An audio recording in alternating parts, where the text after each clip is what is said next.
السلام علیکم ورحمۃ اللہ وبرکاتہ۔ سامعین محترم، آج 26 مئی ہے، جیسا کہ تمام مسلمان بخوبی جانتے ہیں، اور آج 26 مئی یوم واش روم کے نام سے بھی جانا جاتا ہے، کیونکہ ایک لعنتی شخص وصل جہنم ہوا۔ وہ لعنتی شخص، اگر میں اس کے حوالے سے کچھ تعارف یوں کراؤں تو جھوٹ نہ ہوگا کہ وہ لعنتی شخص جس نے اپنے آپ کو جہنم میں گھسیٹنے کی کوشش کی، اور وہ لعنتی شخص جس نے پہلے دعویٰ کیا کہ میں مہدی ہوں، پھر دعویٰ کیا کہ میں مسیح موعود ہوں، پھر دعویٰ کیا کہ میں رسول اللہ ہوں، اور یہاں تک کہہ دیا کہ قرآن کریم و فرقان حمید نے مجھے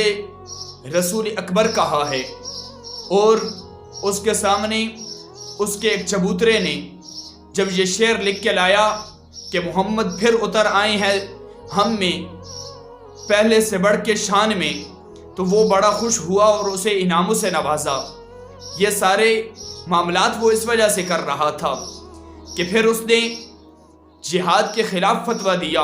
اور کہنے لگا کہ مسلمانوں اب چھوڑ دو جہاد کا حوالہ، اور چھوڑ دو جہاد کی باتیں، اور چھوڑ دو جہاد، کیونکہ مسیح موعود میں بن کے آ گیا ہوں، اور مسیح موعود کی زندگی میں جہاد کرنا کفر ہے، یہ لکھا۔ اور پھر یہ لکھنا شروع کر دیا، یہ کہنا شروع کر دیا کہ مجھے جو نبی نہ مانے گویا کہ وہ ایک کنجری کی اولاد ہے، یہاں تک کہہ دیا۔ وہ لعنتی شخص وہ جب مردار ہوا اور غلاظت کے ڈھیر میں مردار ہوا، اور اس کا اپنا بیٹا اس کے بارے میں کہتا ہے کہ ہم ابے کی لاش جب اٹھانے واش روم کے اندر گئے، بیت الخلاء کے اندر گئے، تو وہاں پہ اس کی بدبو ہم سے برداشت نہ ہو رہی تھی۔ اور دیکھ لو، میں ان قادیانیوں لعنتیوں سے بھی کہنا چاہتا ہوں کہ دیکھ لو کہ انجام تمہارے مرزے کا کیا ہوا۔ ہمارے بزرگ ہستیاں جو وصال کرتی ہیں تو ان کے بعد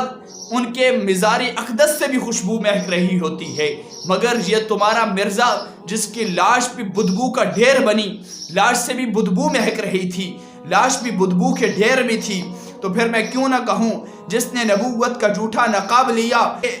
ختم نبوت پہ کھلا ارتکاب لیا، اللہ کی لعنت، فرشتوں کا غضب، باطل نے خود پر عذاب لیا۔ اللہ تبارک و تعالی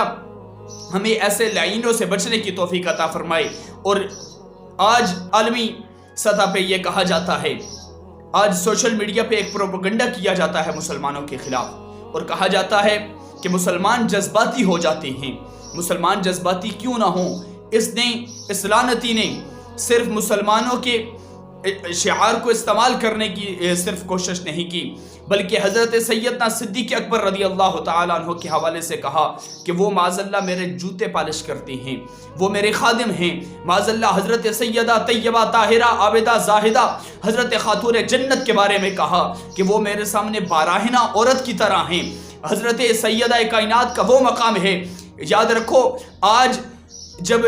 سیدہ کائنات کی عصمت کی بات آتی ہے تو ہم مسلمان جوش کیوں مارتے ہیں؟ وجہ یہ ہے کہ حضرت سیدہ کائنات کی وہ ہستی ہے کہ جب قیامت والے دن وہ تمام امت کے سامنے سے گزریں گی تو حکم ہوگا کہ اپنی گردنوں کو جھکا لو، کیونکہ سیدہ کائنات کی سواری جا رہی ہے۔ اللہ تبارک و تعالیٰ قیامت والے دن بھی ان کے حسن کو کسی عام شخص کے سامنے نہیں کرے گا، تو یہ لعنتی پھر کہتا ہے کہ میرے سامنے وہ براہنہ ہو گئی، اور پھر اللہ کی لعنت اس پہ یوں برسی، اور پھر مسلمانوں کے ساتھ ان کی دشمنی، یہ کہتی ہے نا مسلمان ان کے ساتھ دشمنی کرتے ہیں، مسلمان ویسے دشمنی نہیں کرتے، اور مسلمان انہیں مارتے ویسے نہیں ہیں، یہ مسلمانوں کے ساتھ ان کی دشمنی۔ چونکہ میں بھی انجمن طلباء اسلام کا ایک ادنا سا خادم ہوں، انجمن طلباء اسلام کے جوانوں کے ساتھ انہوں نے جو سلوک کیا، انجمن طلباء اسلام کے جوانوں کے سروں کو کاٹ کر